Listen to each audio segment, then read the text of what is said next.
За өнөөдрийн бичлэгээрээ Zoom-ийн талаар видео бэлтэж байна.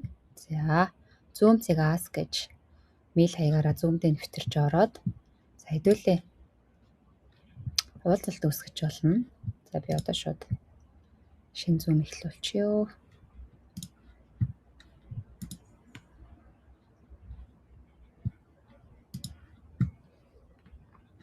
За өнөөдрийн бичлэгээр гол нь яг юуг яах гэдэг харуулах гэдэг Zoom-ээс Facebook руу яаж лайв хийдэг, Facebook групп руу яаж лайв хийдэг гэдгийг та хэдтэй энэ бичлэгээр харуулъя гэж бодож байгаа юм. За Zoom-ээ нээж ороод энэ More гэсэн 3 цэг дээр дараад энэ live stream гэсэн хэсэг байгаа. Энэ дээр орохоор хэрвээ групп руу лайв хийж болдог одоо тохиргоо нь хэрвээ Zoom дээр нь хийгдсэн болвол энэ live on custom live streaming service гэсэн энэ бичиг харагдана. Хэрвээ тэр тохиргоо нь хийгдээгүй бол зөвхөн дээдлийн 3 бичиг харагдана гэсэн үг. За эхлээд хэдүүлээ Zoom-ээс Facebook профайл дээрээ болон таны админ эрэхтэй Facebook пэйжүүд дээр яаж лайв хийдгийг харъя. Хэрвээ та ямар нэгэн пэйжийн админ биш бол тухайн пэйж дээр лайв хийх бол боломжгүй. Таны өөрийн пэйж биш бол болохгүй гэсэн үг.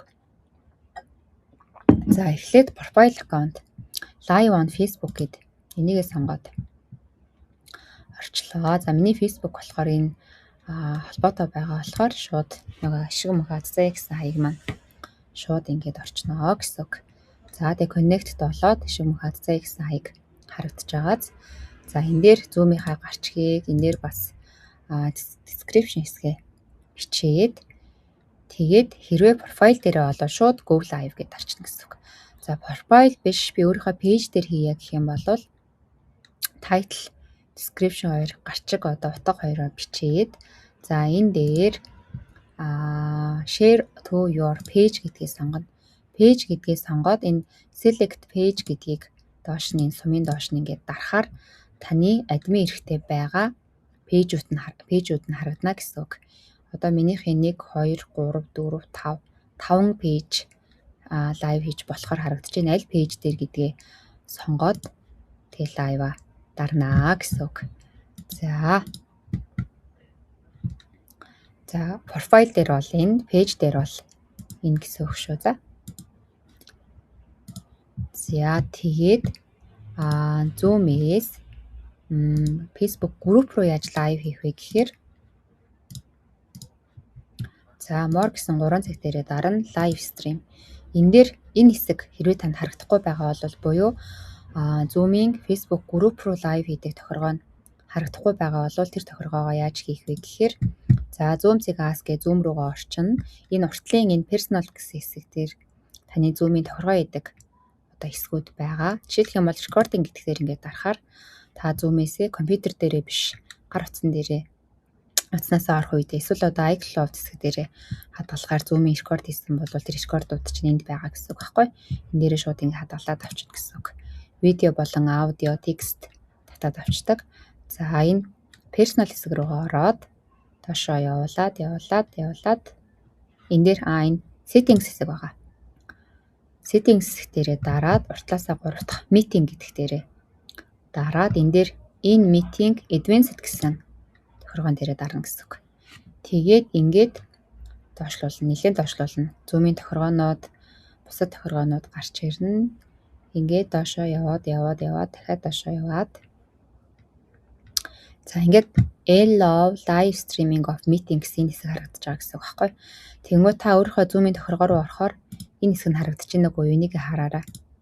Энэн дээр зөвхөн дээдлийн 3 чектэй энэ custom live streaming service гэсэн энэ хэсэг нь бас ийм байж болно байхгүй юу. Тэгэхээр өөрийнхөө Zoom-ийн тохиргоог ингээд хараад энэ хэсгүүдээ чеклэнэ гэсэн үг. За тэгээд More гэсэн 3 цэг дээрээ дарлаа. Live stream, live on custom live streaming service гэсэн дээр ингээд дарахаар энэ дээр ийм 3 оруулах одоо ийм линк оруулах хэсэг харагдаж байгаа гэсэн үг. За энэ дээр яаж линк оруулах вэ гэхээр Facebook руу ороод Facebook-ийнхаа одоо ер нь бол онлайн сургалтаа бүтээгээд рүү орчих л та тий. Facebook-ийнхаа аль группээр та лайв холбож хийх гэж байгаа тэрийг сонгож орно гэсэн үг. За энэ дээр яг лайв хийх гэж байгаа юм шиг хэлээд групп дээр орох нь байна. Live видео гэдгээ дарах нь байна. За энэ дээр set up live видео гэдгээ дарах нь байна.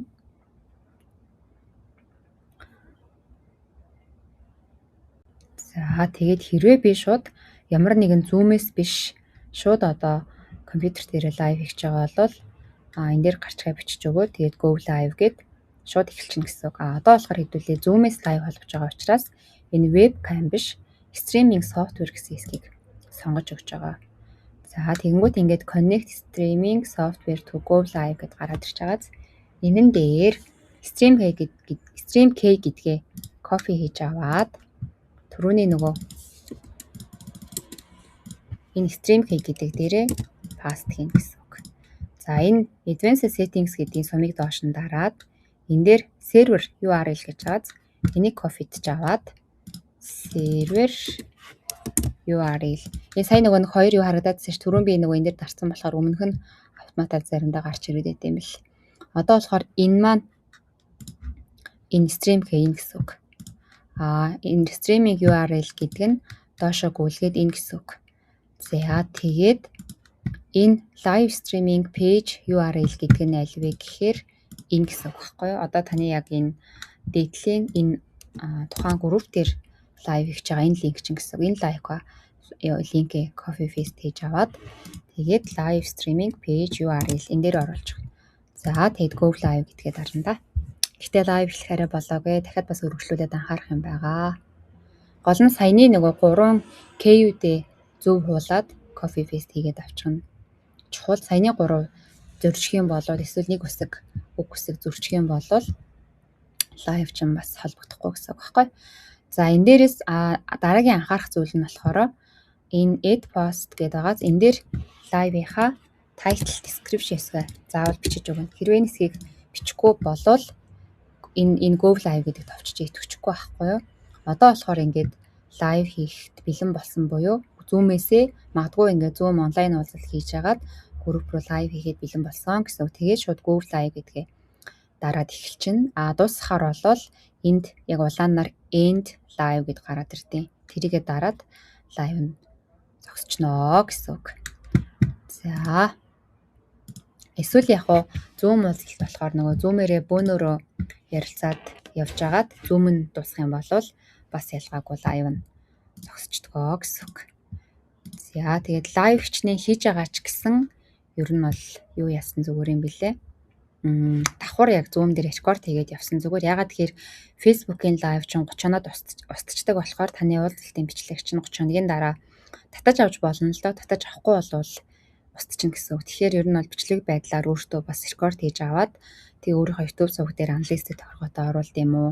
Ямар ч гэсэн өөртөө ийм сургалтынхаа датануудыг үүсгээд яваад ах хэрэгтэй юм билээ шүү. За тэгээд саяны хэсгээс асуух зүйл байвал асуугаад бичээрэй манайхаа. За амжилт хүсье.